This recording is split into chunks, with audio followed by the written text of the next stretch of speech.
Welcome to Collector's Corner, the premier digital art platform. We help collectors gain and maintain their edge, all while appreciating beautiful art. Let's jump in. Well, maybe we'll just start in the recap. I mean, I'm going to publish this so folks can hear what our thoughts were, and I know James wasn't there, so he'd probably be interested in hearing how it went. Yeah, man, do you want to? Should we do highlights and lowlights? Kick it off with that. Yeah. Do you want to start? You want me to Yeah, start? I can start. I can start. Highlights. So, man, so many highlights. It obviously comes down to the people, the overblown word community, which I say overblown. It's used a lot, but I think it's really legitimate. Um, this time, it was really great to see people that we had met last time, and just felt like the ability to see people and run into them is just 100x compared to NFT NYC or Art Basel. So similar to those events, there's a lot of people I knew going that I wanted to see, but this time I actually could see most of them and spend like real quality time with them. I think it's the value of Marfa. You don't waste time commuting. You waste time getting there, but once you're there, there's no commuting. There's a lot of free food, a lot of communal spaces. Everything's walking distance. Clear highlight to me, and got to meet some awesome people. Shout out to Rosenbaum for some introductions, really cool people, and just feeling really energized about the space from it. Low lights, probably the drive home was one. It was kind of rough. It's my own fault. And then the other low light I would say is, man, I feel like I kind of missed that dive in the most likes event. I wish we had gone a little bit earlier. But I know it was right at the end and tired, and obviously missing the mint was a low light. But I mean, I'm not like super upset about that. What about you? I think for me, the highlight is clearly the community. I think that the involvement, the liveliness in a bear, just the really open discussions around the space, where it's going, whether it means the space in general, the space as in art blocks, the space as an artist. It was the amount of like really deep and meaningful conversations and accessibility to really anybody that you are inclined to connect to was very inspiring to me. One of my highlights was, we literally sat down at a table to have coffee, and across from it was JDH, just a voice that I recognized, and to be able to speak with him for some period of time, just hanging out in all the different arenas to me was just and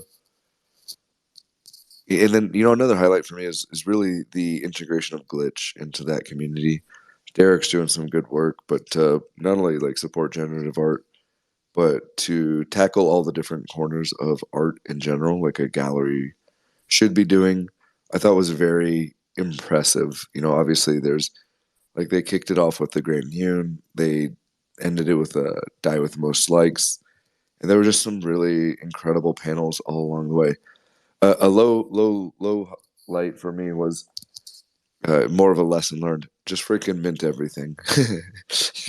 You're on a different spaces, and I heard you kind of joke about, I too did not mint die with the most likes piece.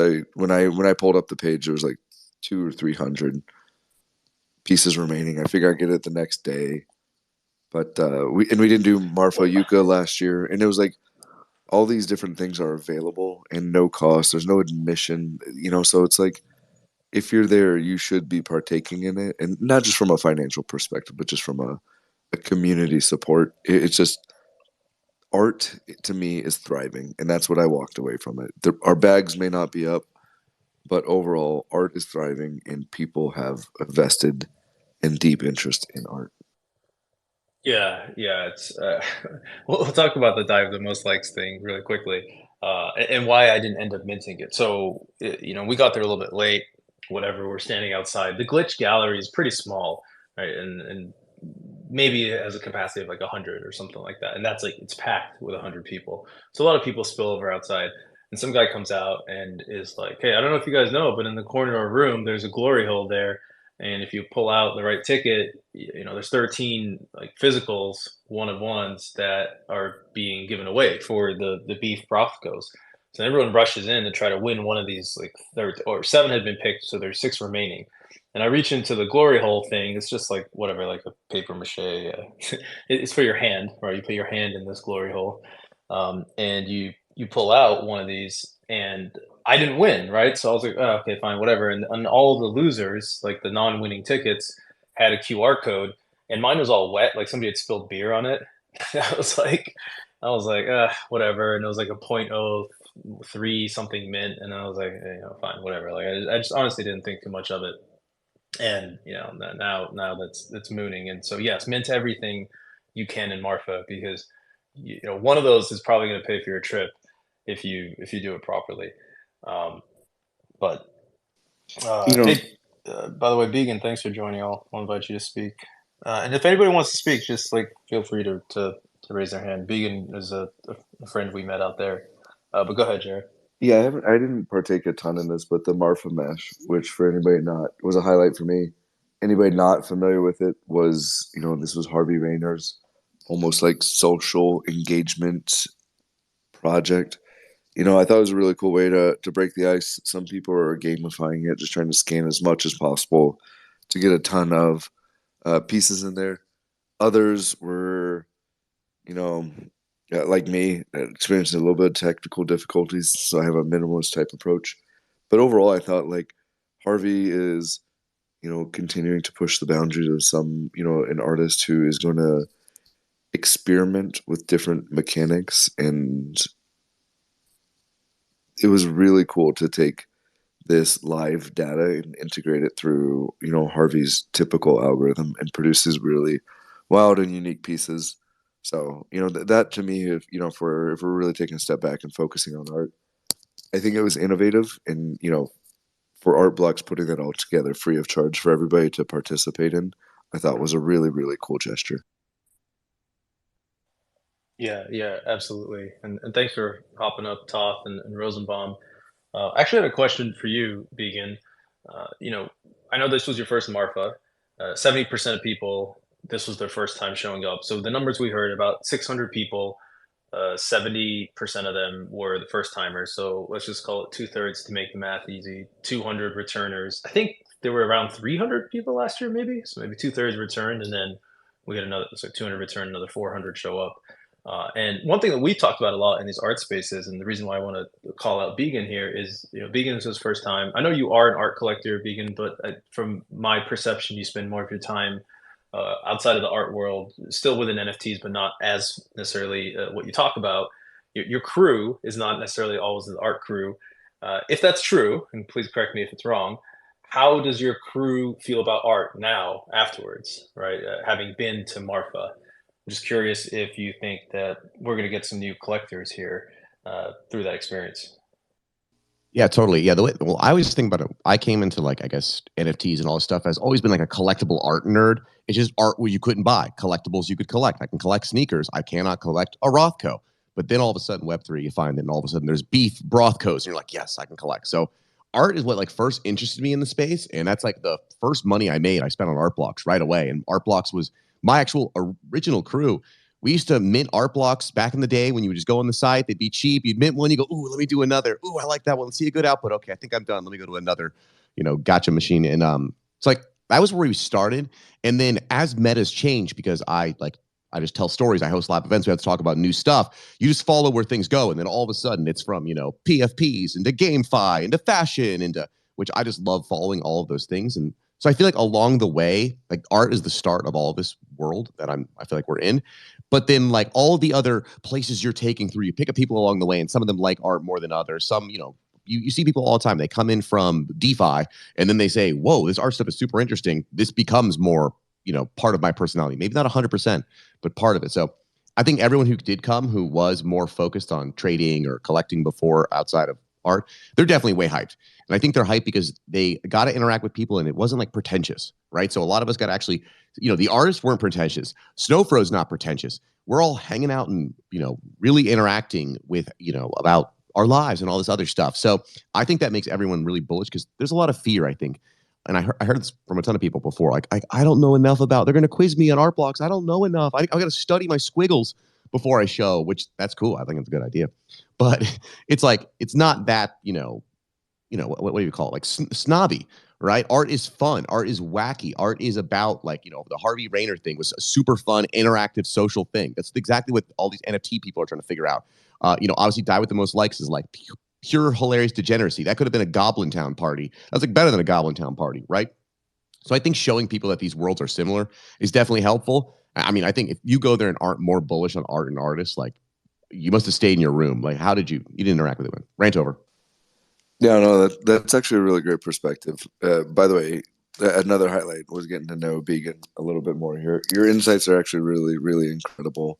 I've really enjoyed getting to know you, and it's a very deep thought from a very unbiased perspective. But I mean, think about this. There's not only your traditional art from a generative art perspective there's Grant Yoon, one of one, maybe a little bit more serious, pieces selling for 40 to 60 ETH. And then, like you said, Die with the Most Likes, who it was just a comedic shit show. And watching people come out of the pawn shop with like different pieces and the amount of enthusiasm, it really gave me a different perspective on the appreciation of the art. Not my particular aesthetic, but man, I really do respect the community and the engagement that's being curated around his art.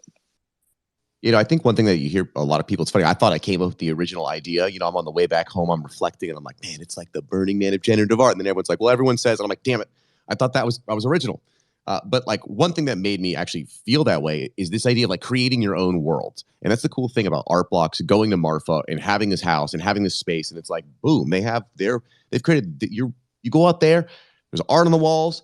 The vibes are like curated by art blocks. It feels like it's not pretentious. Like stay out of here. What's going on? Who are you? And boom, they have their own little world that you can just step into in the middle of the desert and see something. Die with the Most Likes makes his own little world within the little world. And like that feels very, very Burning Man. And I think that I want to see every single event, party, anything, figure out more ways of getting us out of our comfort zone, making us interact with the art in weird ways, giving us something to talk about. And so I think there's a lot of that there. Yeah, I mean, talking about like within your own worlds, like even within Marfa, in my mind, this was an old world, our own world. There's a guy there who is like a blockchain dev or something. His name's Robe or Rob. I don't know what his real name is. He goes by Robe. He's got a house there. He lives in Marfa. 3 nights in a row, he invites people over there. The first night was kind of small. It's 2-acre lot. He's got a big barn in the backyard, and it's just like everyone went there the second night and the third night too. I heard we weren't there unfortunately, but yeah, it was just like there's something about being there that makes you open up and not really care who the person is. Like I should say, not really care about the background of the person you're talking to. It's like you're there for art and Web3, and nothing else really matters. And I'd say like 95% of people have that attitude. There are a few people who are a little still like higher than thou, in my opinion, out there. But I feel like that gets outed pretty quickly. Like you can tell who those people are, and you're just like, okay, it's obvious because most people are not like that, don't have their guard up. So it's just a really, really cool place and a really cool vibe from that standpoint. And I know the title here says Marfa Recap Vibes, Trends, and More. Probably you guys have heard the vibes like ad nauseum from the people who were there. Like we really enjoyed it, right? We really enjoyed like meeting each other and hanging out there and getting that experience. And one thing I'll say, like, I'll put it out there. Whatever. I know a lot of people don't like to talk about this, but like I like to smoke some weed sometimes, and people just handing it out for free. Hey, you want some? Cool. No problems. There are some other extracurriculars that we won't get into, but nobody was asking for anything. It was just straight up. Hey, like you want some? Great. No, like everyone was just giving, right? It was better to share and build your community group than to hoard stuff for yourself. And like Totally. that to me was awesome across the board, whatever it was. Alpha. I mean, like Jared said, we're sitting there talking to JDH, and like you guys don't know who JDH is. He was like one of the early Art Blocks investors, like Flamingo DAO. Really, really smart businessman, really smart guy. And yeah, it doesn't matter. We chatted with some Flamingo DAO folks. So, anyways, I'm rambling. Rosenbaum, you're up here. Any thoughts on the vibes and also what some of your non-art friends are now thinking about art. Are people going to come buy your bags, Rosenbaum? Well, we might need the bull run to reinvigorate for people to buy the bags, but we've got a lot of people now in line waiting for their bags for their crypto bags to be filled, and I can guarantee you they'll be buying some art blocks. No, but I will say, yeah, it was fun to see so many non-art blocks people come out. In reference to your earlier statement, with 2/3 of the people being new, because I also helped bring a lot of new people, I was a little skeptical on what that was going to translate into. And actually talking to Jared about this in the last day, I think I came to the conclusion that the majority of these new people that showed up are actually long-standing art blocks collectors and community members that it's just been very difficult for them to travel to Marfa, whether it's because they have a family, they own a business that they're day-to-day with, or they live in another country. But the fact remains that they are long-standing community members and they're feeling like they're missing out. So, like, you know what? This third year, it's finally time to make it to Marfa, because almost everybody that I had talked to that was a first-timer outside of our group was long-standing collectors with some of the biggest art blocks bags in the space. So I thought that was really neat. It was fun to connect with these guys that we've been talking to in Grailersdale and Block Talk over the last few years, and getting to see them face to face. And I guess on another note to that, when we're talking about this not being a pretentious environment, that couldn't be more true. Art blocks, there's no ticket to enter Marfa. Your ticket to attend Marfa is simply getting there. Getting there is obviously not the easiest thing in the world. You've got to fly into Texas, whether it's Midland or El Paso. But from there, you've got a good 3-hour drive to get to Marfa. But once you're there, everybody's on the same playing field. Everybody's no one's greater than the other. There's no ticket to get in. There's no token gating to attend any events. Everyone can attend and eat whatever is offered and, participate however they like. And the funniest thing is, and this is what's actually taught me not to prejudge people in Web3. We all want to go talk to the smartest guy in the room, or we want to learn from the best collector, or we want to talk to the most famous artist a lot of times. And, what I realized is prejudging people, it never works out, especially in a place like Marfa, because you don't know if you're standing next to somebody who's a founder of Flamingo DAO, or whether they just showed up because they're curious about what's happening in art blocks. Everybody is willing to chat, talk, and I just think it's a very unique environment in Web3 that you really can't find anywhere else in this space, from my personal experience. And I've been around for about 5 years. I might not know exactly if this is all true, but I guess right when I got there, my perspective also, I was being bad, I guess. There was an Art Blocks employee party, and I'm just like, I was going to walk up. I see Rosenbaum. He's my friend. He'll let me in. He's talking to Snowfro. And I'm like, oh, God, he knows I'm not an employee. But you're right. Snowfro is just, so cool, so relaxed, awesome. It was all good, fun. And then throughout the weekend, you see Snowfro interacting with everyone, being super positive, being just, on the streets. He's interacting with the people. And I feel like that makes it look to me, I'm like, the person on top is doing that. That's what makes everyone else do it. And that is my experience. I mean, all Art Blocks employees are super awesome and nice and good vibes. They're all chill, if that makes sense. Even if they're stressed about work or something like that, they're all I don't know, down to earth, it feels like. And I feel like it starts with Snowfro, and we're just seeing it demonstrated. And it just, I was super impressed. You know what I mean? I've never been around him that much. He's a star. And I'm like, oh my God, he's always smiling. He's always talking to someone new. People are pulling him around and he's okay. And yeah, that's all. Yeah. I mean, he definitely sets the tone, from top to bottom. And I mean, to some extent, even for generative art, right? Not just the Art Blocks employees. 100% agree. The only other thing I want to add is you meet people who are just so interesting and good at so many things, right? Like Rosenbaum is amazing at connecting folks. Same with Dirtis, who's down here listening as well. Began, I was telling you this, I feel like you're the best live show host out here. I was listening to your spaces yesterday. I was like, I don't think I could ever be as entertaining. I'm too dry and too flat. If you want a sarcastic show, I could do that. But you bring the energy of Venturine, who's up here on stage with us. I mean, it's one of the nicest people I've met. He's driving everyone around. He got a huge van, party van going. In my mind, you're driving all the way back to LA, and that I know is probably just just to El Paso. But Yeah, I mean, it's you just meet so many like really cool and interesting people out there. So certainly the vibes. I want to talk a little bit trends here though, because we have a lot of folks who were. Well, actually, before that, I want to get to you eventually. But Toth, you were up here. I would just love to hear your thoughts if you have any, as someone who was not able to make it to Marfa, but a big collector, and Toth's been our community like forever from the beginning. So yeah, just like curious to hear your thoughts, or if you also have any questions for folks who are Yeah. there. What's up, guys? And I'm just glad to hear that next time I'm going to try to make it next year. I didn't realize the weed was free, so that's just fantastic. But honestly, my big takeaway, I mean, clearly Die With Most Likes was the story of Marfa from an outsider's perspective, just looking at what was trending on Twitter and all that kind of stuff. And I've always liked him. I've always thought his stuff was pretty interesting, but I never had a time to really take a step back and try to understand what he's accomplishing. And I'd encourage everyone to listen to the interview he did on 100 Proof last week. Really, he's a really intelligent guy. And I think what he does, I've really kind of been putting thought into his work, and I got a couple beef Brothkos on secondary and got some of FX hash stuff as well. But I think what he does is kind of a combination of performance art and social commentary. And I think it's, in a sense similar to maybe what Beeple does.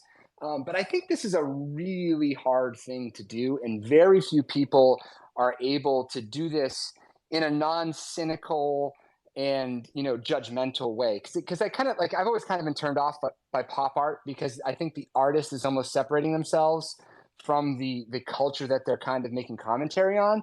And I think what Die really does well is he says, no, I'm a part of this culture. I love going to Ponderosa for the all you can eat buffet and all that kind of stuff. And I'm drinking Four Locos all weekend. I think it's actually a really hard balance to strike. And I think he does a brilliant job of it. I think like his work has staying power because I think, to whatever level you can relate to it, especially as an American, it's a lot of American, like middle America kind of culture that a lot of us grew up with. Every one of us that grew up here and maybe a lot that didn't have some sort of a stake in that and have experienced, one of those types of restaurants or things that he's talking about. And I think it really has staying power. I think people like him are really interesting in the long run because it's exceptionally hard to do that effectively what he's doing. So I thought it was really compelling to get a chance to really take a deeper dive on Die. That was really interesting. The only question I had for you guys though, if obviously talk about Die as much as you want, but I was curious about the Harvey project. I wasn't really exactly I didn't know what Harvey Rayner did with that project. Just kind of curious to see what everyone's experience was with that. So there was like a almost like a I'm looking at it like a card, like you almost like an access card. I hate to say RFID, but that like you swipe to get into an office building, and that was on a lanyard, and you'd have to download. It's called the Marfa Mesh app, and the app would recognize on your phone each individual card or each individual unique user and prompt to take a picture. So like one day I wore an obnoxiously like bright blue pants, and so people would take a picture of the pants and it would generate a piece of the overall art. So almost like a dot, a data dot. I'm not doing it justice, and Harvey's probably gonna slap me upside the head for this description. But for every person that you scanned, you could only do it once. You would then take a picture that was representative of them. So some people did selfies, some people took pictures, like I said, of my pants, and the colors that were in that picture would, go through Harvey's algorithm to create these dots. And the more, and then also embedded in there was like some geolocation stipulated data. So the way the dots got placed on the art were all relative to where you were in Marfa. So what essentially happens is through your social engagement, you get this collage of different colors based on pictures in a dot arrangement that's based on your location. And all of that gets amalgamated into one piece of art. Yeah, and one other feature on that is when you took one of these pictures at night, it would turn the background dark. I think there was only like a night and a day mode from what I remember. Damn, I think it was Harvey Madden just Day keeps Mode on. and 11 zones, I think is what it was.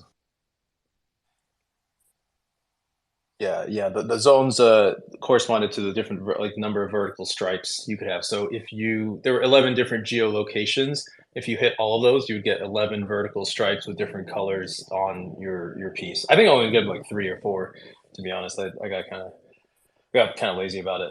I almost need it to be like one tap and then it's done instead of like all the clicking on the phone. Yeah. Go ahead, Rosenbaum. Yeah, I was pretty lazy with it too. I mean, obviously the first day I was out there scanning everybody, taking pictures, but then, you start getting to talking. But I will say, I thought the idea was absolutely genius and such a phenomenal icebreaker for conference attendees, or, I hate to call Marfa a conference, but, whenever there's a get together and everybody's strangers or most of the people are strangers, I really think this was such a unique icebreaker tool to get people to interact, to talk, and to get to know each other. So shout out to Harvey and whoever helped him develop that, because I bet you that we could see that become a trend at events like this. So cool. Yeah, totally. And I want to.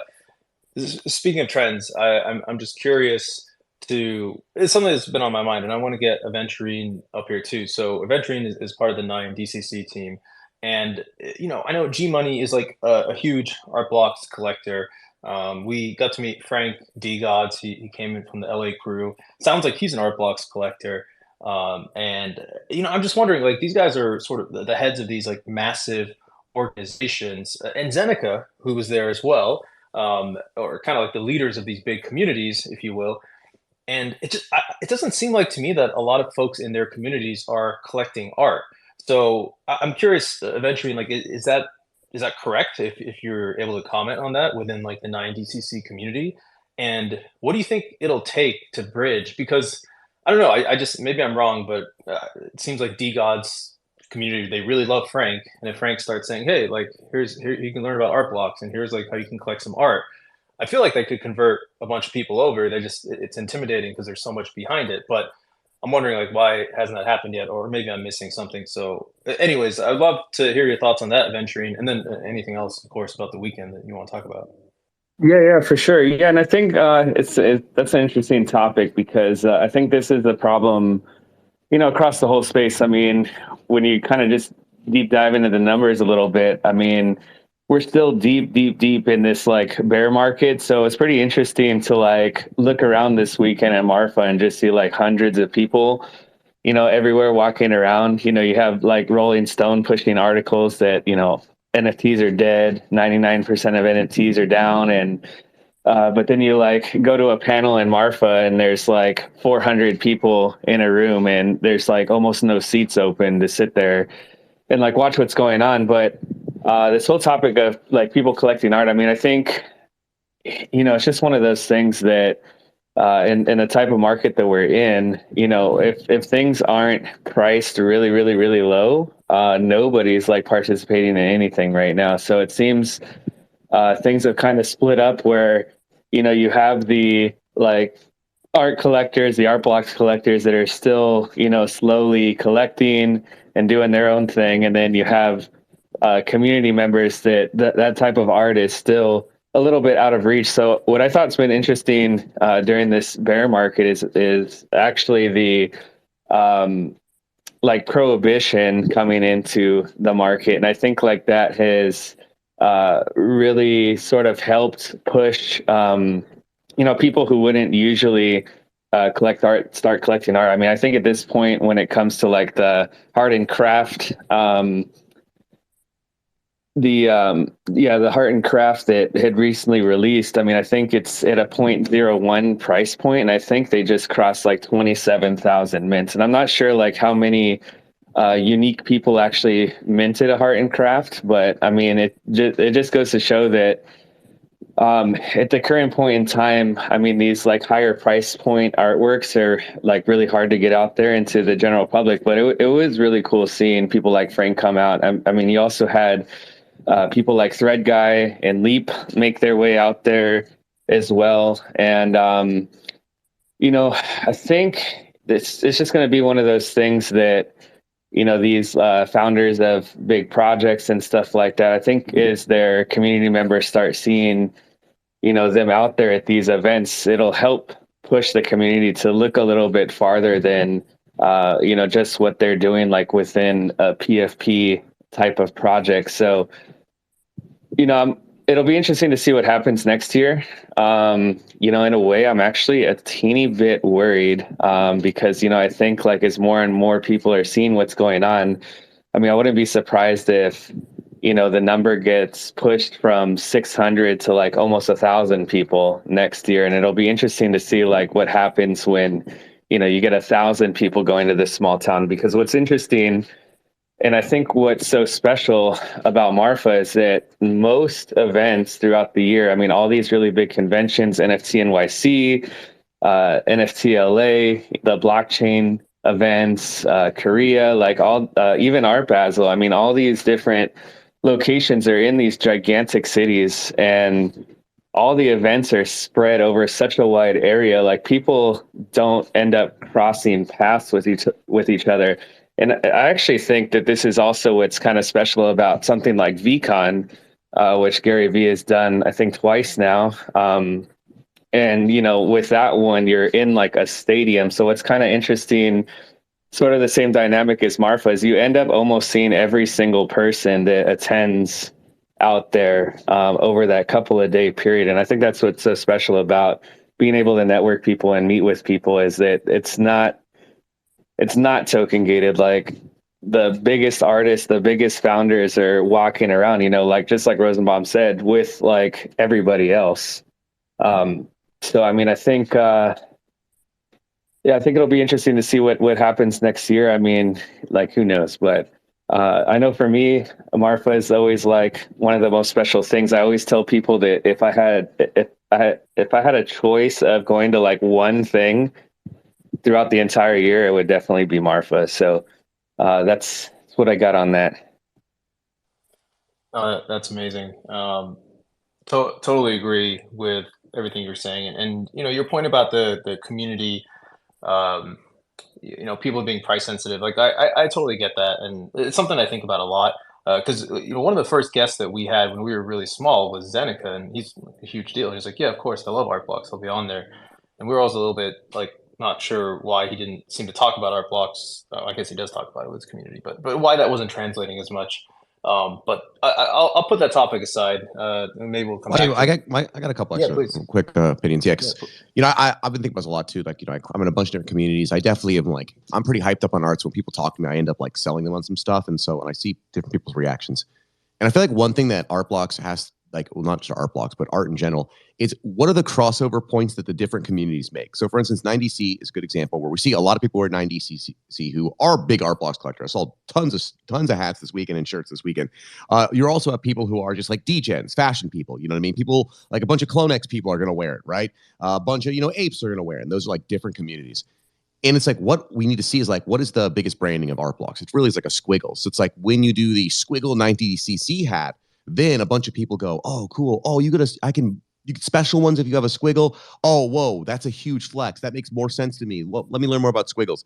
Like we saw it a bunch in streetwear where there's like a brand like Supreme, who's, been around since 94. And for a while there, they would do collabs with like brands that were like, way more expensive, way crazier than them. And then it's your first chance to get a hold of like Visvum. When they did their first Visvum collab, it's like, I remember being like, yeah, Visvum is the most expensive stuff on earth. I can't afford it. It's for rich people. I'm like, oh, but this is a Supreme hat. It's a little cheaper version. Cool. And then you get your first piece and you start, diving deeper into that, more high-end world. I think the same thing just has to happen between like, I don't know, it's like, could be parties, could be collaborations between merch. Doesn't have to be selling gen art, but D-Gods will understand, like that crew will understand, like, a 90cc squiggle hat is like probably a giant flex. So that's all. No, that makes a lot of sense, and I see what you're saying. It needs to be just like a crossover. They won't immediately get turned on to art, and I guess the challenge with Squiggle is that they're so expensive. But that gives me some hopium for my my friendship bracelet bags. which a lot more affordable, folks. But think about right now where they've taken the squiggle, and there is a fake squiggle that is the logo squiggle, and then there's all the real ones. So you could just do it easy. It's a 90cc hat. Everyone get the logo squiggle, and if you have a squiggle, we do a custom one with your squiggle. And so every time you see someone with a fat or a fuzzy or whatever, you're just like, ooh, hot damn! That's your squiggle. It's like, and then people still feel like part of the crew if you have the logo squiggle, because that's still fire. So Oh man, I love that. They got to get you advising on there, man. Set up a call with Money Venturing. Let's talk. Sorry. Not if you're going to call it fake. I would call it a variance there, sir. Okay. A fake maybe is not the word. No, the prototypical, right? Or there's some word for this, like the archetypical, maybe. It's like, is YouTube really a Pokemon? He was created artificial lab. I don't know. It's same with this type of squiggle. I don't know. Oh man, I don't want to embarrassingly reveal. It's actually called the little squig. It's called the Lil Squig, is what it's called. Wait, is it Lil or Little? Lil Squig. Okay, that's good. That's as better. far as I understand. That's how I've always heard it referred to as. There we go, Rosenbaum with the alpha. Well, hey, Xerox Poppy, I wanted to give you the chance. Thanks for coming up on stage. What's up, guys? Just listening in, and what you guys talking about earlier with the mesh card, I think it's pretty cool too. Especially me that I do marketing, I think it was a brilliant idea. Good icebreaker, like I think Rose mentioned earlier. That I met, I think it was Begenbot the first day. I was just chilling. I had just got out of my car, and I was like, "What's up, bro?" He came to me and to what's his name? The guy that is an actor for Hollywood for the Netflix. Troy. Troy, yeah, he came to me and Troy, and then he's like, "What's up, guys? You guys talking about a possible debate on the whole Squiggles thing?" No, it was the Ordinals thing. I'm like, "Oh, what's up, bro?" And then we tapped, and yeah. But I think it was a good experience. Different than other conferences I got to. It was more tight knit, especially because the place is pretty small. But it was good. Was it your first time? Yeah, to Marfa it was, and it was interesting because it was only. I live in El Paso, so it was so close to where I'm at, and it was the first time I drive over there. So. Oh yeah. I remember I met you. You're from Juarez, right? No, I'm from El Paso. I was the one that collected all the pins from the little machine with the quarters. Oh, sick, awesome. Yeah, You were the one who took all the pins from me. I didn't get one either. That DCA drop was pretty dope. Well, that's awesome. That's awesome, Poppy, and I'm glad you made it out. I'm curious, like, were you an art collector before coming out? I've had some pieces that I just bought in the early days as a degen, but like I had told many people, like I've never been into art prior to NFTs, and over time I've slowly gotten like a little bit more of a taste towards art. This, the main reason why, when I went to medical school, the only class that I ever felt pre-med undergraduate was art class. So I kind of always had like I hate art type of thing. But over time, like just getting to notice how these artists, either the curator artists or regular artists doing generated art, like the amount of time and effort that comes into it and the different intricacies into the art, it's made it very interesting to see and value the art that's displayed. That's awesome, man. That's awesome. Low key flex there in the mid school, also, which is also pretty awesome. Yeah, man. So I had a lot of other topics. Jared, you were about to say something. I'll let you go. Well, I was going to try to take, I would say, a grant unit advisor over here, what Poppy's doing. All these med school students getting early to NFTs. I was going to take the conversation to a left turn, if you don't mind. Yeah, please. I wanted to. Well, yeah, I have some thoughts too, but you go ahead. Well, the one I wanted to ask, there's some obvious ones that everybody's talking about, but what I wanted to hear from some of the people up on the panel was like, what did you connect with that maybe no one's talking about? And I'm not just saying this because Sam's out in the crowd, but for me, it was the advocacy and the brilliance of the Squiggle Down and just how they brought their merch game strong. My whole floor is littered with Squiggle Down stuff. And I think that like that space for like advocacy is pretty impressive. And I'm just curious, did anybody else have an observation of like something maybe nobody's talking about, but had a deep resonance with you, just to give it some space to shine a little bit?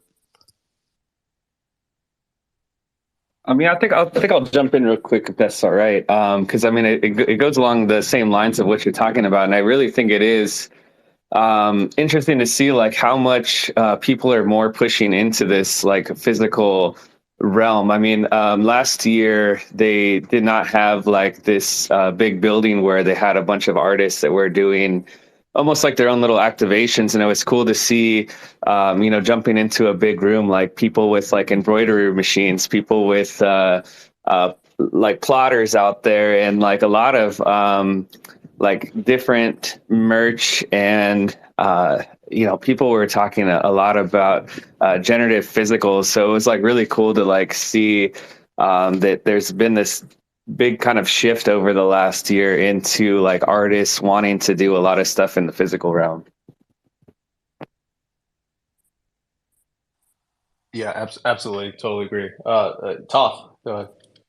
Not to, if we want to take this as a sidebar after, but I'd love to get people's takes on what they think about just physicals in general. To that point, I think that it's been interesting to there's not really a way to sell it on secondary, and we've hyper financialized art to a certain extent with on chain stuff. But if we want to pass it around to the to answer Jared's specific question first, but I'd love to come back to the question of physicals, and purely from a financial perspective and ability to trade without real life galleries that we're all not popping into for NFT based art. So anyway, just wanted to throw that out there as another topic. Yeah, I gotta say- absolutely. Oh, go ahead, Dean. I was gonna say, yeah. I like collecting physical art too, as well as digital stuff, and I think it's interesting of like, the art doesn't always have to attach to an actual, token. So I think that's actually a good thing. I like how here's a beef Brothko. No, it's not backed by a token. No, it's not. No, it's a piece of art, right? And I think it's cool to do stuff where you do actually link those two worlds, and like even like the Harvey Rayner is like, do we think your tag actually has value in it now? Maybe it does. You got to put that in some nice glass too.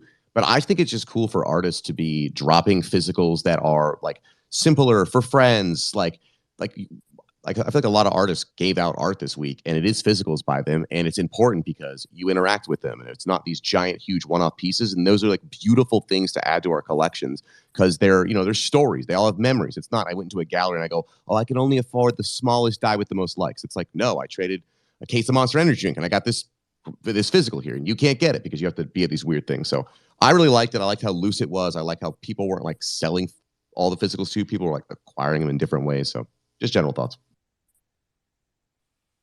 Yeah, absolutely agree with it, and I have some more thoughts too. But eventually, you guys are the masters of the physical NFTs at DCC.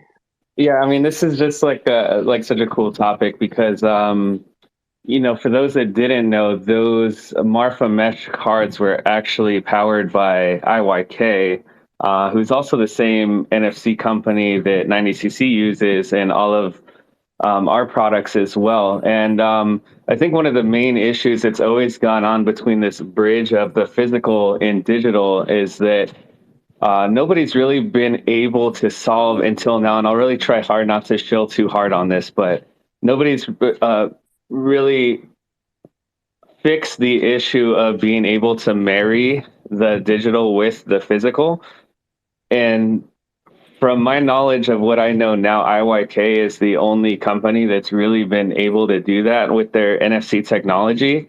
The main problem has always been a lot of people create physical art and then they create this digital token, but that token could be freely traded, transferred, stolen, and then you have this break where that digital is no longer with the physical anymore. But what's interesting about what's being done with these IYK chips is that it's not soul bound, it's actually chip bound within the physical. So the only way to claim that that digital representation of the physical is by tapping the physical chip on the artwork itself. So I mean, it goes beyond just like what we're doing with 90cc. Tyler Hobbs did a project called IO Streams last year, where instead of creating digital artworks and selling those and then also printing those out, he actually only printed silkscreen prints, and then he chipped those with IYK. And those chips, once you claim the physical piece after you bought it, just have this digital representation token in your wallet. But that token that's in your wallet can't be transferred. It can't be sold. It can only be moved by another person who might buy that physical artwork from that person to tap that chip to move the digital token. So what it really does is make that physical piece the primary thing, and it kind of really just gives it more as a certificate of authenticity, if that makes sense. And the physical is now the important piece. So, I think that has interesting applications for like a lot of artists that are like going out there trying to create physicals that might want to involve it being on chain in some way, but still have that physical piece is the more important piece. Yeah, I realized as soon as I said that I totally teed that up for you, dude. Real quick though, like, does 4K does that come into play at all? Because I know you guys have some sort of a partnership with 4K, and they actually will do physical storage and give you some sort of a ticket, right? Well, it's a bit different. I mean, 4K is more of like like on-chain storage. So what they do is they'll take a physical, they'll kind of map it out, they'll create a digital, what they call a vaulted token. And the only time those vaulted tokens can be created is if that physical piece is actually sitting physically in their 4K warehouse. So when you want to take that physical back from them, all you have to do is like take that vaulted token to the 4K website and just burn that token and enter your like shipping details, and then they'll go in the warehouse and take that physical out and ship it to your house. So I mean, it's a little bit different of a mechanic, and the only reason why we have a pretty tight-knit relationship with them is that there's a lot of people that wanted to collect 90cc products but not actually have them claimed and just have it stored for them without having to store it at their own home. So that was just like an option that we gave for holders to like actually have a place to store their items. I'll tell you, as a person who does like collect physical items, it feels like too much of a luxury of a service, but amazing. Annoying it is you gotta have 3 of the same shoe, and you're like, I just have to keep this somewhere in a closet, and then oh no, you put something on top, and the weight starts getting on the. It's a pain. So I love that. Yeah, I mean that's brilliant. You guys explained it perfectly. And just so folks know, if you want to look it up, the company that did that release with Tyler Hobbs is called Virtu Fine Art. They actually had another one. Well, they may have had multiple, but they had one recently with Harvey Rayner called Cove Hive. And Toth, I think I can't remember if you collected one or not. I know you were looking into it, but I think they have that same mechanic where you claim the NFT by having the physical. And then the other model is also being used right now with these Pokemon NFT cards. I don't know if you guys are following that, but essentially you buy the NFT, and the NFT represents a real Pokemon card, like sitting in their vault somewhere. The company's called Courtyard.io. And you could burn the NFT and receive the card, or just trade the NFT. So that's another hybrid model. And that way the proof of authenticity is separated from the physical. Yeah, go ahead, Benjamin.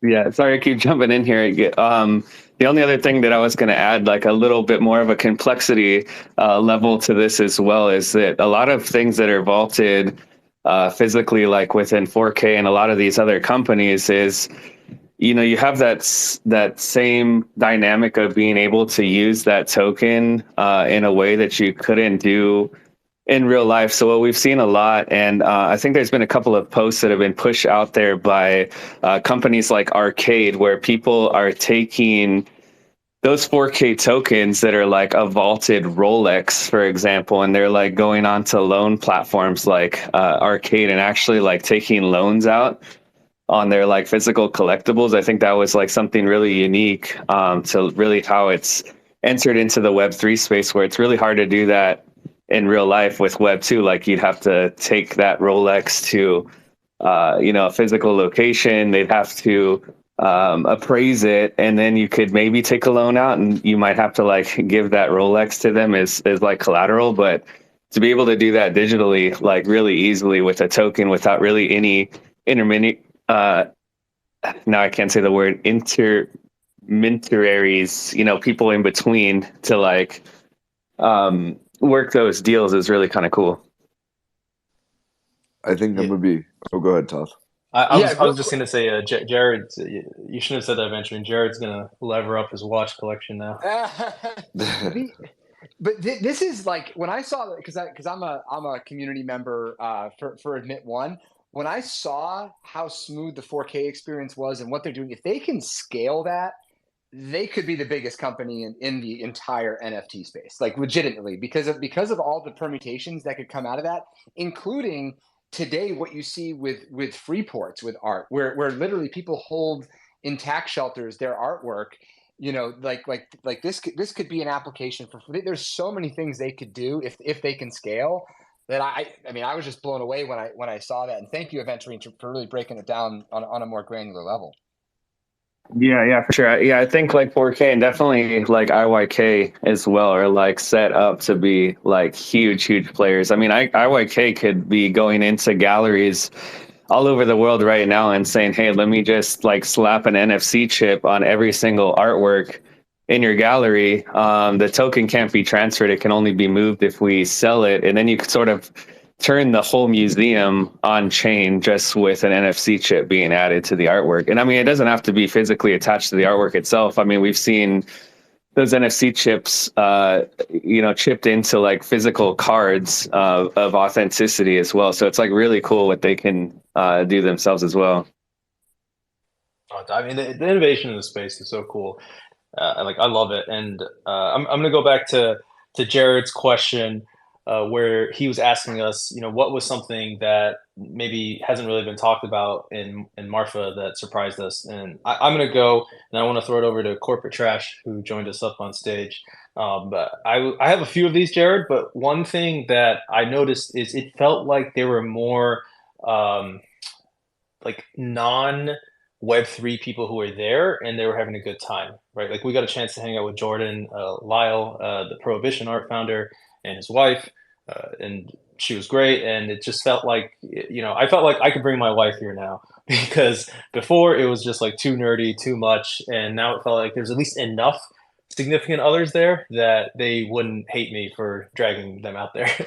But please go ahead, Corporate Trash. Yeah, that's exactly what I was going to say, actually. Hey, everybody. I think I really liked how many women were there. There's not many women in this space. And so it was really cool to see, like, both, like, not just, plus ones, which there were a lot of, but there were also a lot of artists and even some collectors. And it was just really cool. Maybe it's because it skewed a little bit older, like more like 30s instead of 20s. I think that's definitely true, which is fine with me because that's where I'm at. So felt more comfortable for me. And yeah, like I loved that part. So I'm depressed it's over. I can't wait to go back. It was so much fun. Well, to go back to that earlier point about this thing scaling and getting really big, I think the cool thing about it is I agree with you, corporate. Like, it's our second, well, ours meaning, Aston and I's second year there. I'm an advocate of it. I'll propagate and preach about how amazing it is from every single soapbox that somebody will let me hop on. And at the same time, I was worried about it similarly, like getting too big. But the reality is, I think that because of its physical location, you like even if you are going with like malintent, there's just too many good people there to kind of like not let the vibes get too crazy. And it just felt like, the more and more I've been reflecting on this, the more and more I'm convinced that it can scale. It may get big for Marfa, but because Marfa's a tiny city with only like 1,700 like population. But I also feel like just the community vibes. I mean, there were people coming in last minute, sleeping on people's couches in Airbnbs. It just felt like this was something that could definitely be something that, yeah, it may get a little too big in due time, but people really, almost in some way, want to protect the sanctity, not only of Marfa and Artblocks, but I think also of Snowfro, because what's being created here, as a builder myself, is really amazing. And I think there's a lot of, and this is why you saw, in my opinion, people like Frank and Thread Guy in there, is because these communities that are being built up are true, heartfelt communities, not just people in passing. So I think it's something that could be amazing. And Jared, what did you find unexpected? Did you already go? Yeah, mine was the squiggle down thing. I also think that just the openness and honesty of everybody. I mean, you and I had a conversation with some, you know, people about like different things like the direction of art blocks and exit plans and just I mean, it was those are both kind of like two, you know, Yeah, we'll get to that. yeah, We'll get we'll to get to that in a the little bit. whispers we're hearing, the stuff that Jared only hears as a fund manager.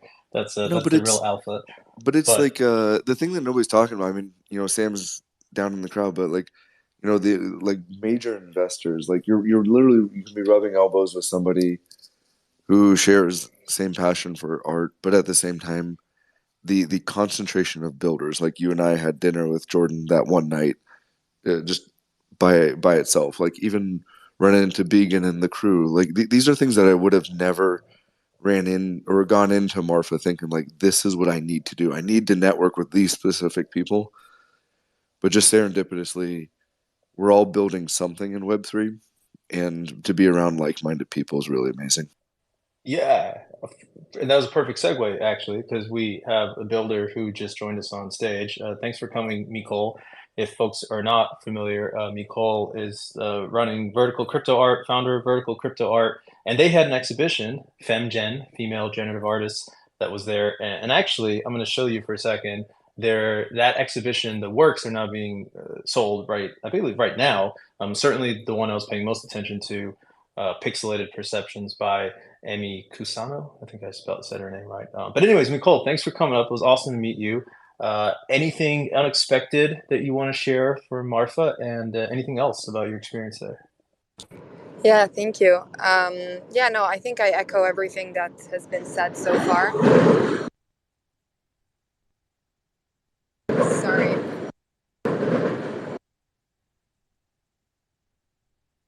Living that convertible life.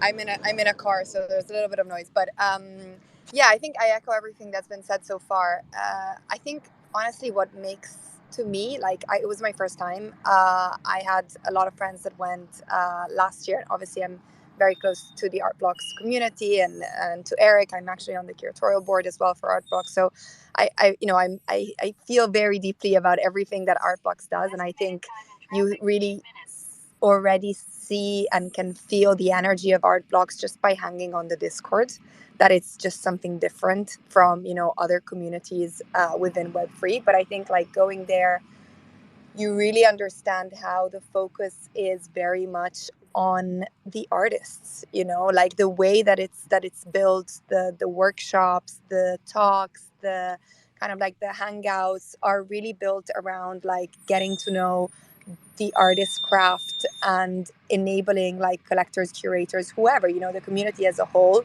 to kind of experience this. And I think this just automatically changes conversations and changes the perception that you have and the reason why you're there. So for me it was I knew it was going to be amazing, but I think it was even more amazing than what I expected it to be. Definitely hoping to go back next year. I kind of echo this feeling of in a way not wanting it to become too big, because when things become too big, then it kind of sometimes it might lose that.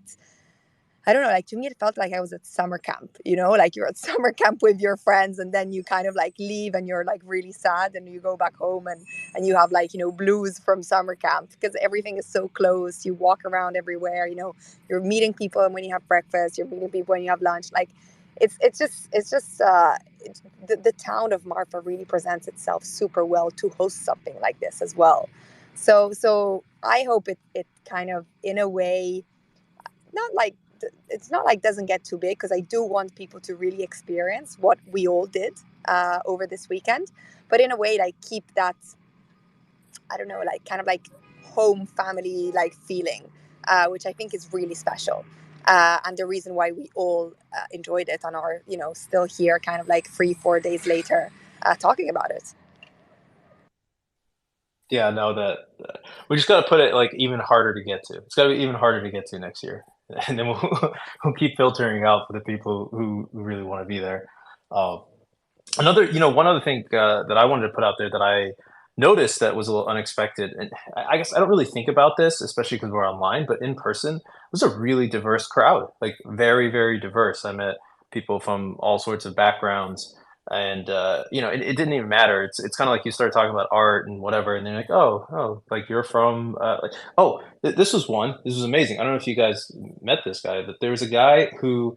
Um, Japanese guy came all the way from Tokyo to come, and he got exposed to Gen Art for the first time at Bright Moments in Tokyo, which was only a few months ago.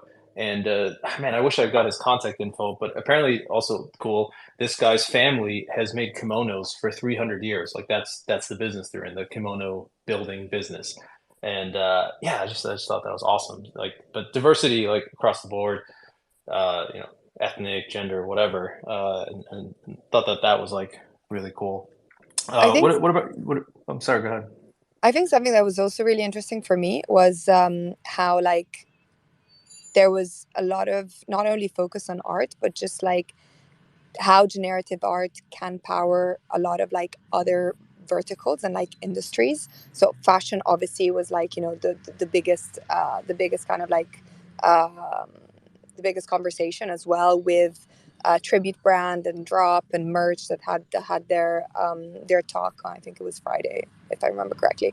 But yeah, I think like there was, you know, even like, you know, Luke Shannon was doing like generative embroidery, which obviously he's been doing for a long time. But just like this idea of how like generative systems can and will power a lot of other areas of like culture and arts and artistic expression, whatever that shape or that takes shape, I think was super interesting.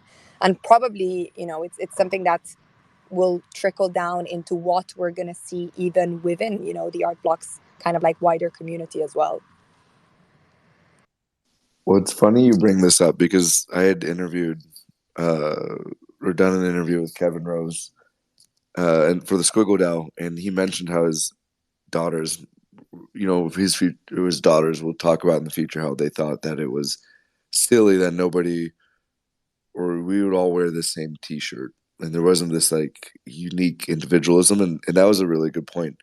The generative fashion world and individualism, and again, not to just keep shilling it, but iteration two from 90cc is a no-brainer to me. You get your individual squiggle. There's some implied rarity amongst it.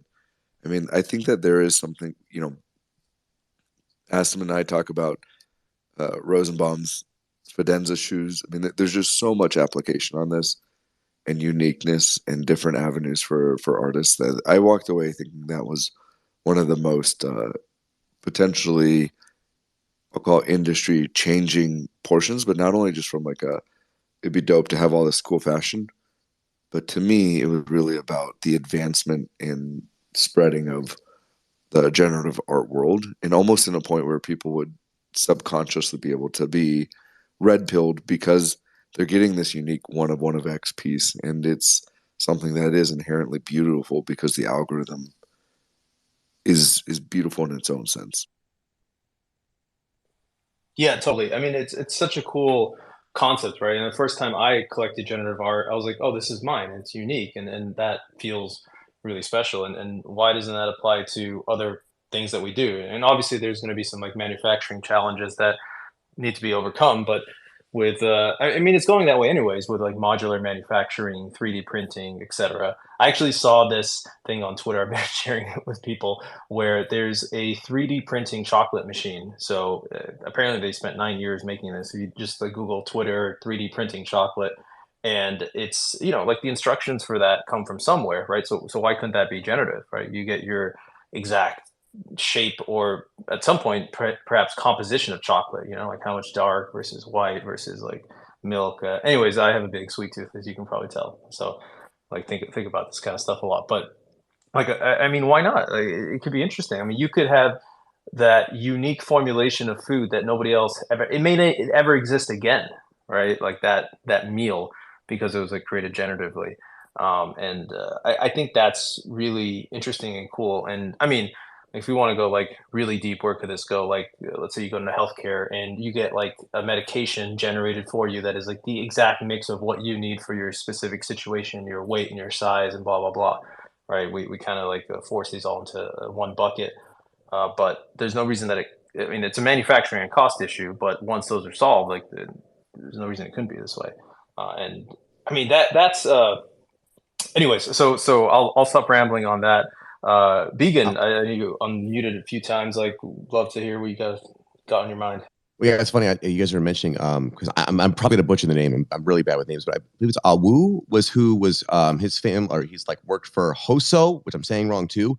But it's funny because he's like telling me the stories like, oh yeah, we've made silk for like a silk kimonos for a really long time, and we've done some big collaborations. And then I'm like, well, let me see him. Pull it out. Pulls his phone out. And I'm like, oh my god, I've been seeing collabs with this brand like for the past like I don't know, like 5 years, something like that. Like they've done Gucci collabs, Lexus, Leica, crazy high end stuff. And I was like, whoa, this is like crazy. And then they were founded in 1688. 1688. We don't have companies that are founded back then. And they were literally making like kimonos for like the samurais and imperial nobles, like wild stuff.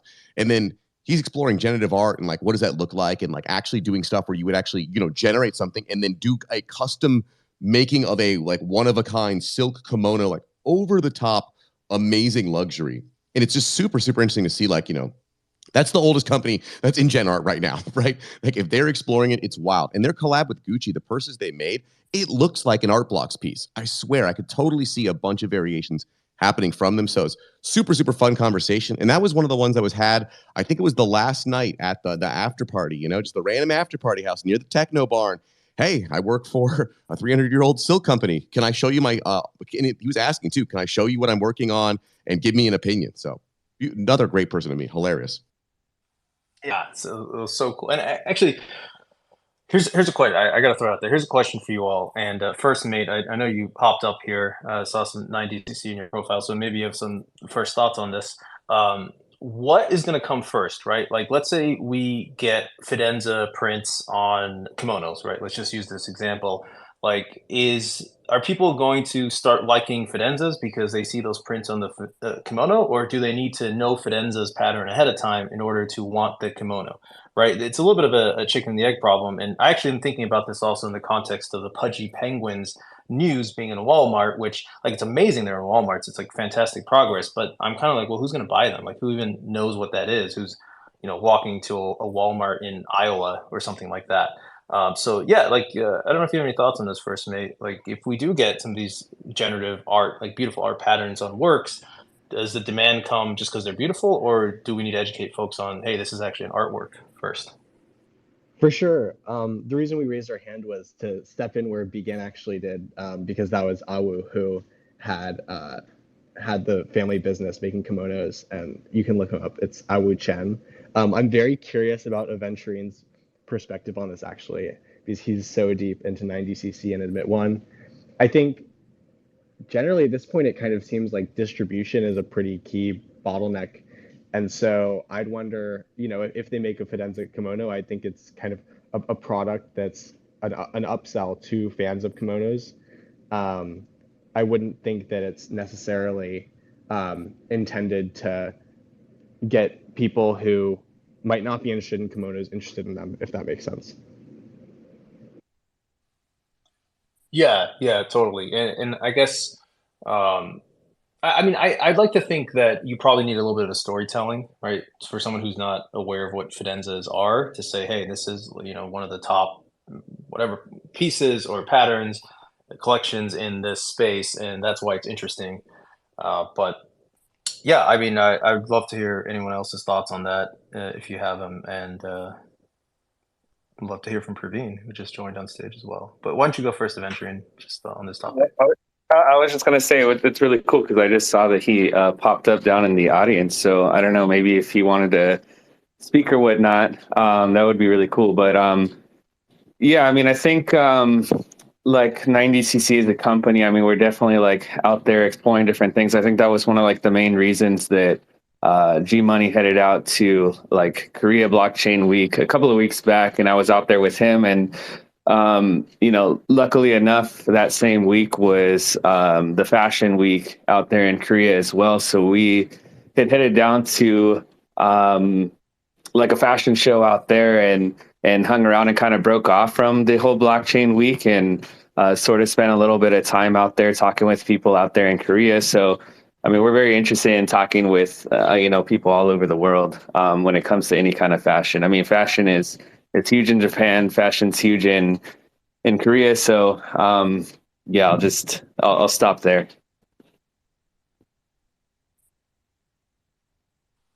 Awesome. Like much appreciate the thoughts. Praveen, welcome. And first of all, it's a real pleasure to meet you. Praveen works with Deca.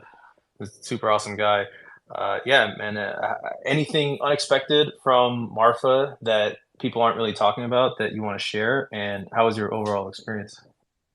Hey, thanks for inviting me earlier, and I apologize I was late. I told you I had some family commitments I had to take care of. Yeah, so it was my first time going to Marfa. I mentioned this on other spaces yesterday that I had a lot of imposter syndrome because I was late to Art Blocks. I only got into Art Blocks about 2 years ago. So I haven't gone to any of the Marfa events before. I do highly recommend if you can make it out there. It was an amazing experience. Like, got to talk to so many different artists from around the world, like Takao-san from Japan, Rosen Leike from Copenhagen, I believe, Thomas Peterson. So, and then also got to meet a lot of artists that are not necessarily generative artists that had been there. And even, there were people that I didn't know were generative art collectors, like Frank de Gods even mentioned that he had collected generative art.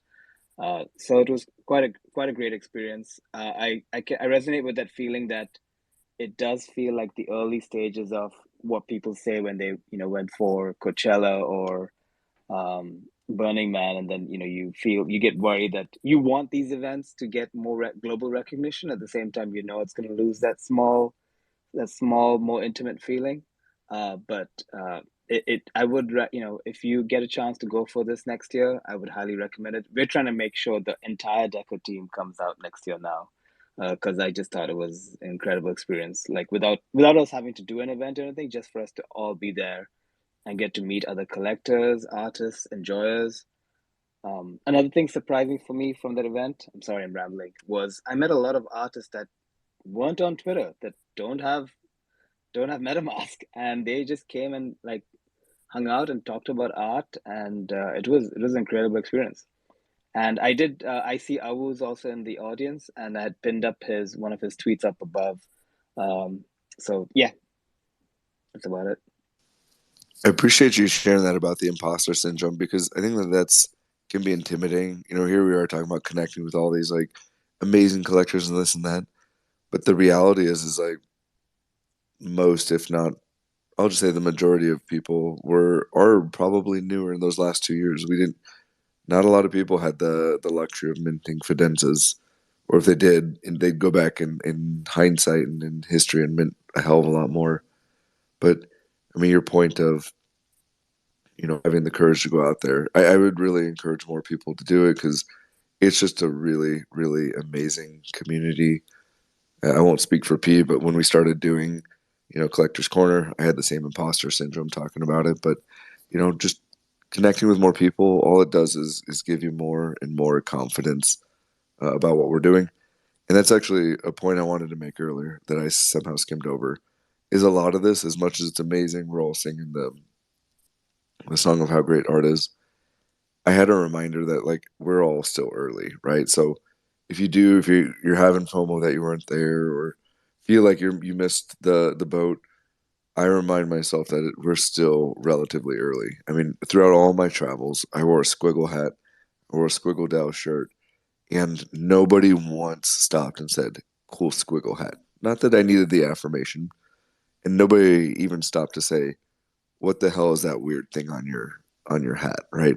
So when I can engage with hundreds, if not thousands, of people throughout the airport, it's a reminder to me that we are fortunate. We should feel, the that we're that it's an amazing time to start integrating into all this. And the other part is circle back and connect with the good people, because Praveen at Planet Marfa reminded me that I hadn't even done a follow back on Twitter. So even then, we're still missing out on some things, and making these more meaningful connections. Because I think we'll all look back on this in 10 years and wish we could have bought more of something. That's that's awesome, man.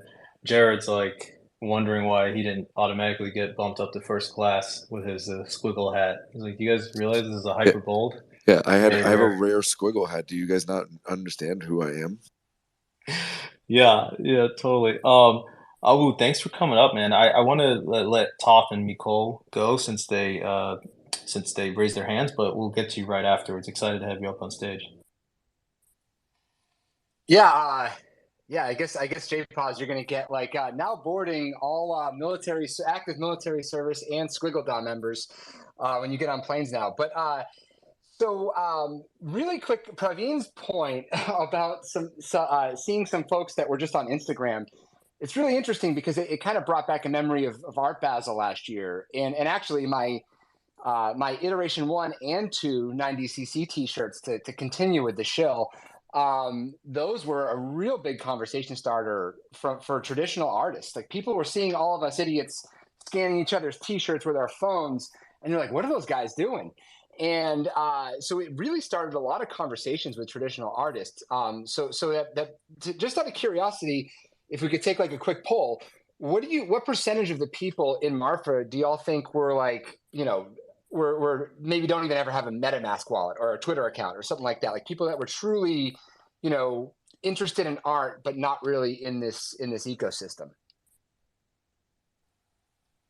I gotta be honest with you, I have no idea because I barely know what anyone looks like who's in Web3. So I just kind of assumed that most people there were in Web3. But yeah, I don't know, Jared or Began, if you guys have any thoughts on that. Sorry, I'm being a bad host. Well, Jared, you first. I know. Thanks to Marfa Mesh, of two people in particular, that it was their very first NFT. Now they were both significant others to people that came out to Marfa.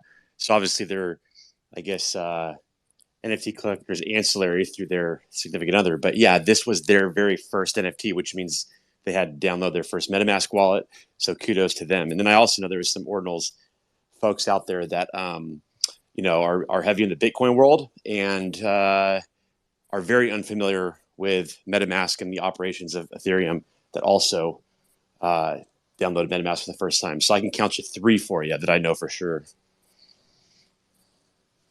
And I think if you put that into 2 different categories, I mean, there's a couple people that we talk to that don't have a Twitter because they just want to be more anon. I mean, these are like people in very high level collecting spheres. But I think from a MetaMask, I would say probably over 80% had a MetaMask would be my guess. Yeah, I think there's probably some spillover from local folks there who are, largely in the art scene, Toth. So that's what I imagine what some of that was. But I got to think as word spreads, people will consider more and more coming out to Marfa. And one thing before we go to Nicole, I know we're talking about Marfa is amazing. How is there going to be space next year? We said the same thing last year. I think we probably have maybe 1 or 2 more years before it really goes nuts. I mean, coming off the heels of a bull run, it's probably going to be insane. And so we'll kind of have to see from there. But I think if you missed it, I think next year should be good. But Nicole, you've been patient. Please go ahead. Yeah, no, I just wanted to go back to what Jared, you were saying around how like this idea of like imposter syndrome and like how, not everybody there, the majority of people there maybe don't have a Fidenza or maybe don't even have a squiggle. And I think like actually one of the nicest parts to this whole weekend as well is that nobody really cares what you have in your wallet, realistically, or how much money you spent on art blocks. Like I never heard, honestly, I've never kind of like spoken about like floor price or sales or anything for that matter on these topics at all, which I thought was like super refreshing because usually, the majority of NFT events, kind of like crypto conferences, there's a very, very big focus on this idea of, selling or shilling or there's always kind of like this pressure of talking about money in some shape or form. And even if, as you said before, like we it was pretty much surrounded by a lot of like some of the biggest collectors in the space, some of art blocks investors, people who probably have some of the best collections that exist right now in terms of digital art and generative art. It was never really mentioned, and I think that kind of like levels out everybody and just puts the conversation the same for everyone, which is just refreshing. Yeah, I mean, it's extremely well put. And another thing that going back to Jared's question of like what hasn't really been talked about but was notable. Another thing notable to me is the conversations tended to be very interesting in the sense that there's a lot of folks. Like I got a chance to meet a couple folks from Flamingo DAO that I'd never met before, and we just started talking about, well, what's happening in the space and where's it going to go, and what innovations do we need. And it feels like everyone's kind of an advocate and everyone's trying to think about, okay, like how can we help and push the space forward, and really fun, interesting conversations. And I don't think you like need to be an intellectual. I think you just kind of talk and you see the points. You're like, oh wow, this is like kind of interesting to hear about and hear different perspectives. And the other thing I'll say is, I mean, Flamingo DAO, these guys are like elite collectors.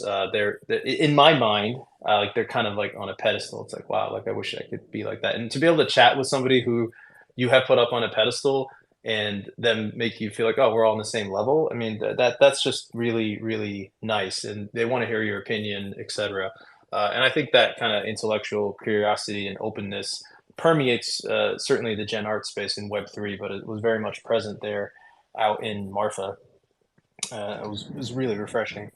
Also, it helps that there's no blasting music everywhere you go, and you can actually have a conversation with people and like look people in the eye, because usually it's just like you have no idea, music, alcohol, like it's just a bit hectic. So I think that definitely helps the nature of the conversations too. Yeah, absolutely. And I wanna throw it over to you, Awu. Thanks for coming to the spaces. Like, I'm so glad you're here because I met you and I was like, oh my God, this is so amazing. Like you came from Japan. Was this your first time in Texas? Yeah, yeah. Can you guys hear me? Yes. Great. Well, thanks, Pravin, for bringing me on the space. I didn't know this was happening until someone tagged me on one of the posts. And yeah, this is awesome. Thanks for having me. It was probably one of my most kind of special trips to the US, I would say. This trip to Marfa, Texas. First time in Texas, and I definitely would like to come back again. Whether it's next year or sometimes on my own, I think there's just so much to explore there. Yeah, and I'm curious if you're willing to share, like, what made you decide to go? From what you told me, that you had really first been exposed to generative art with Bright Moments Tokyo. I mean, I love it. I love that you decided to pull the trigger, but yeah, what were you hoping to get out of the trip, and did you get it? I'm so glad that I came, and I messaged, like, I think Dirt is down in the audience as well. But if it weren't for, people that came to Bright Moments, whether it's our blog or the Bright Moments team that encouraged me to come, I don't think I would have made the trip out here. And, coming here, there were so many people that helped me, from getting a ride from the airport to like Marfa. Just like random stranger came up and said, "Do you need a ride?" Or like these special encounters just made this trip even more special.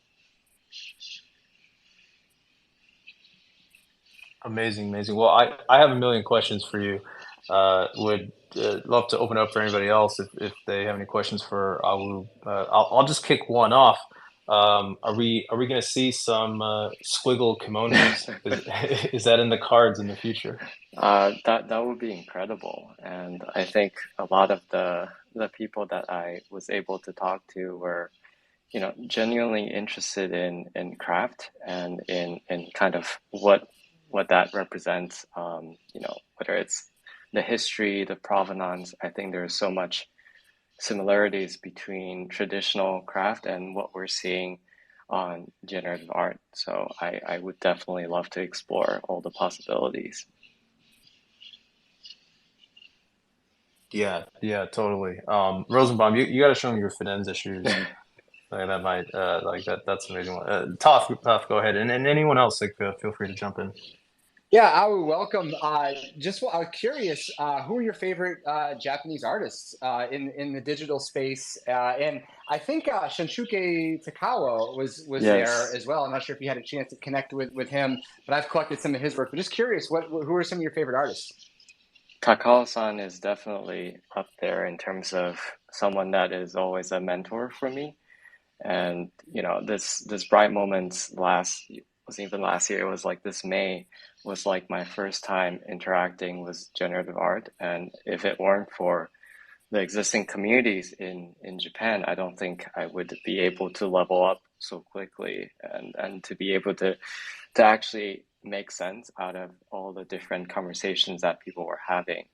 I also want to echo a little bit of what was talked about earlier, and this idea that you could, walk up to anyone in Marfa and have like a meaningful conversation that just felt genuine and it felt like you're learning so much.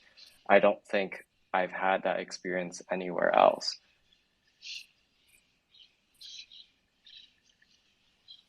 That's awesome. I mean, I think we all kind of we feel that energy and that vibe and that inclusiveness. I'm curious to hear. I always like to ask people from different parts of the world, um, how big is Web3 art?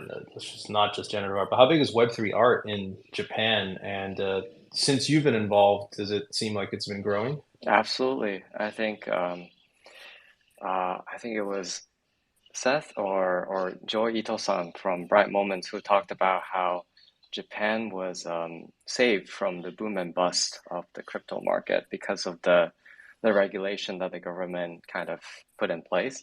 So, people did not lose money during the crash of the FTX and, the exchanges. So genuinely, like people are still very excited about Web3 and NFTs. And that is something that we're just starting to see, that community grow and the people kind of rally behind that. Another thing I would say is that like collecting in Japan has always been a big part of the culture, whether it's Pokemon to, the traditional wooden prints, right? Like all of that is part of the same, behaviors that we're seeing in the crypto space right now. So I feel like, yeah, like people, this onboarding process is actually quite natural for those. Yeah. That's awesome. I had no idea that there was not the boom and bust cycle over there, which I can't even imagine what that would be like. It just feels like so intrinsic to crypto. Would be nice right now, that's for sure. Mhm. Go ahead, Praveen. Oh, I know Awusan has a better perspective, but even I went to Japan for about 3 weeks this summer, and I got to meet a few collectors and artists like Pochita-san and Masahiro-san, and they said it's also very interesting. Like collectors feel bad to sell art after they've bought it, so even if it even if it increases in value a lot, they do feel bad to like sell it off. They feel like it's insulting to the artist that they collected it from. But yeah, aside from the tax issues that is government, because the government is also, they said, cultural things where they don't feel like selling art after they've bought it from somebody, which I would love Awusan to talk more about that. Absolutely, and thank you, Praveen, for the honorifics. And I feel like in Japan we like to collect things that we can pass down through multiple generations. And from like a kimono perspective, many times we hand like a kimono down to our grandchildren and be like, well, this is something that my great grandfather has handed me, right? This idea of having something that you collect persists throughout many generations is part of the culture. And I do think that we are starting to see some of that in the generative art scene as well, is that this idea of holding on to something that becomes part of your identity, so much so that you want to hold on to it. You know, it doesn't matter what the price point is, like you just hold on to it because of what it represents. And hopefully one day you can pass that down to your future generations, and they would look at it almost as like a family heirloom that you have, hanging on your family wall. So maybe that could be, the squiggle that we're talking about. So I do think that is all possible. Oh, this is amazing, and I mean, thank you for also sharing how some of the cultural norms are different. I mean, I didn't realize any of those points that you made there about Japan, and again, I come back to just how great it is to learn from different people from different walks of life and cultures in the space. So, no, thank you. I really appreciate that. Um, I have somehow out of things to talk about. So, anyone like feel free to hop in. Did anybody else have any other thoughts? And Yeah, real quick, I'm going to pin something for everybody here. It's actually a tweet from Adventuring yesterday. Let me do this real quick. If you guys haven't claimed, for those who did go to Marfa, if you have not claimed your Marfa mesh as an NFT yet, you will lose that opportunity on Friday. So you definitely want to make sure that you don't let all those efforts of meeting people and taking pictures go to waste. Make sure you guys claim that NFT. And by claiming Rose, you just mean putting your ETH or ENS address in the app? I believe so. I just actually stumbled across this myself, so I've got to do it as well. But, yeah, that's correct. That's correct, though. Yeah, as long as you go into the settings and put your wallet address in there before Friday, you're good. yeah, that's right. And we'll see how many of those there end up being. It's actually going to be a relatively small collection, so that'll be pretty cool to see. Although it would be kind of weird to sell yours, even if you wanted to, because it's like so personalized to each person. And, one thing that we didn't get into, and there were so many topics that I wanted to bring up, but we'll save it for some debates. Actually, I'm super excited to meet Vegan because one thing that I realized is we talk about the culture that's on the art side of NFTs, and it's a little distinct culture on the DeFi side or the PFP side of NFTs. But man, like there's a lot of Twitter spaces that these guys have been running and stuff, like Vegan, and we talked about Thread Guy and some of these other guys, and I realized, that there might be something there, right, in terms of getting folks to pay attention and listen. And so, I mean, I am looking forward to having some more discussions about art because there were hot takes. I mean, we didn't get into them. I'd go down the list. What should we do with Art Block's curated, sort of a lackluster released today, unfortunately. What should we, is Prohibition going to sort of take the mantle that Tezos started and create that ecosystem? Sorry, FX Hash. And interestingly, not as much of a Tezos presence there, at least that I noticed. Squiggle stuff, Yamamoto. I mean, we won't even get into all of that, but that's another thing that came up. I don't want to bring these up because there's so much, we could talk for hours on those, but it's something that I'm excited that some of these other folks are getting interested more so in the art side. I know you already were vegan, but folks who do want to talk about these things, because I think, and bring attention to these issues, because I think you all do a really great job of doing that on the DeFi and non-art NFT side. And I think we could use a little more of that on the art side, respectfully, of course. Go ahead, Adventuring. Yeah, I wasn't sure if it came up like in the first 10 or 15 minutes of the space, but did you guys talk anything about Raul's telephone? No, we didn't talk about the telephone DAO. I mean, you guys covered it or really well in that spaces yesterday. And to be honest, I didn't experience it that much. I basically saw a bunch of people who were, from what I could tell, like, tripping pretty hard on shrooms, talking about a telephone and a DAO, and I was like, I don't even know what's going on. So I pieced it together more after the fact. No, I mean, that's another thing. It's like, if you want to give the TLDR eventually, I'm sure folks would love to hear it. Yeah, and I don't know how much more I know than you know. I mean, the only stuff on top of that I know is that there was like a telephone hidden out in Marfa, and there was sort of a cryptic tweet that was put out, and it was one of these things where when you found the telephone, you dialed the operator, and it gave a seed phrase out, which had two of Raul's Art Blocks pieces that were on the wallet when you got that phrase. And then other than that, I mean, I guess the telephone dial came up from that by that evening. And at a house party, they were bringing the telephone around on a pillow and having people taking pictures with it, which was pretty funny. Yeah, exactly. So the telephone was like set up as an installation. It was like on the sidewalk, and it was exactly what you said. It was a game to figure out the seed phrase to get these pieces from Semblance by Rahul Iyer, who's one of the Art Blocks employees as well as an artist. And they decided to steal it, and then they sent out these pictures, which were hilarious because it was like a hostage picture, but with this telephone, like like a dark room, and like I don't even know, they might have even like held a knife up to it or something. It was pretty funny to see all that. Well, once I had like learned what actually happened. But all right, friends, appreciate you all coming. I gotta go get ready to get some work done. But this was like really wonderful spaces. I'm not gonna lie. If you go back and listen to it, there was just me and Jared and a few, like 3 people for the first 5 minutes. I was like, oh, it's going back to the early days of Collector's Corner. But really appreciate everyone coming. Like, it was awesome. Like, I just think we can keep up the Marfa vibes by continuing to have conversations. Yeah, there you go. There's a share by Rosenbaum up there from Troy. But man, I appreciate all of you.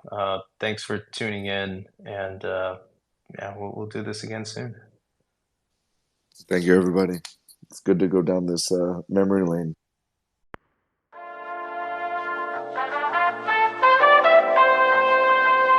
Thank you for tuning into Collector's Corner. We really appreciate you taking the time to listen. If you like this episode and want to help us out, please subscribe and leave us a review on your podcasting platform of choice, like Apple Podcasts and Spotify, and follow us on YouTube. Please also follow us on Twitter for announcements as we expand to other social and content platforms. Our Twitter handle is @collectors_XYZ. We'd also love to hear any feedback you have, so please comment or reach out. We're always striving to be more useful and get better so we can help you in your collecting journey.